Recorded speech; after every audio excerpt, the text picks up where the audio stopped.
Те вопросы, которые обсуждает нейрохирурги, эффективность и качество лечения, которое мы создаем, во многом определяется неврологом.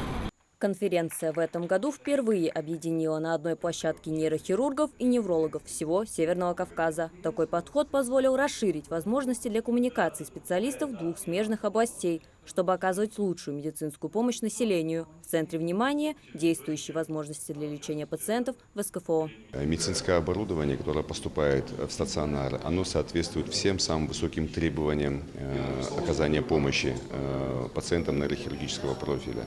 Соответственно, когда есть базы, когда есть специалисты, тогда и улучшается качество оказания помощи. Нейрохирурги выполняют практически весь спектр вмешательств, которые необходимы. Самое главное, за счет этого улучшается логистика пациентов. То есть они не вынуждены выезжать в Москву, в Ленинград, в Санкт-Петербург и в другие федеральные центры для получения высокотехнологичной медицинской помощи. От лица главы Ингушетии Махмуда Али Калиматова присутствующих поприветствовал первый вице-премьер Магомед Евлоев. Он же и наградил грамотой главы республики Владимира Крылова, главного нейрохирурга Минздрава России. Конференция – это всегда обмен опытом.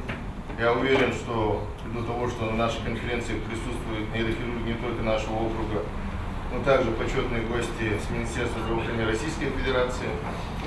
Уверен, что под руководством регионального министерства, непосредственно под руководством Зары Абдулмажитовны, наша конференция пройдет на высоком организационном и продуктивном уровне. Во главе угла – новые технологии, опыт лечения в северокавказских регионах и проблемы современной медицины. Участники обсудили в том числе и более узкие темы – хирургию височной эпилепсии, оказание помощи больным с эпилепсией, микрохирургическое лечение сложных церебральных аневризм. Главный внештатный специалист-невролог России рассказал об основных причинах смертности в прошлом году – болезни системы кровообращения, новообразования, болезни нервной системы, органов пищеварения и органов дыхания. В прошлом году, в 2024-м, смертность от болезни нервной системы, то есть это класс G по МКБ-10, неожиданно для всех вышла на 3-е место среди всех причин смертности в Российской Федерации.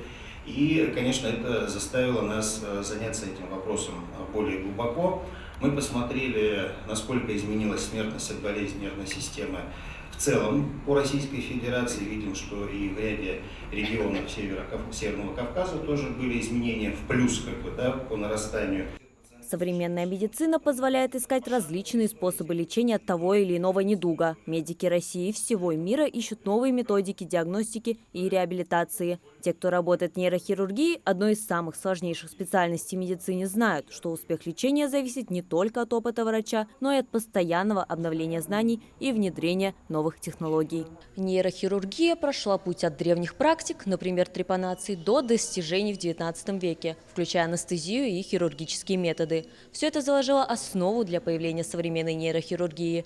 Сегодня эта область медицины активно развивается как во всем Северном Кавказе, так и отдельно в Ингушетии. У ингушских специалистов есть обширный опыт в решении сложных клинических задач, будь то оказание помощи в лечении больным эпилепсией, либо же проведение хирургических вмешательств пациентов с аномалией Арнольда-Киари.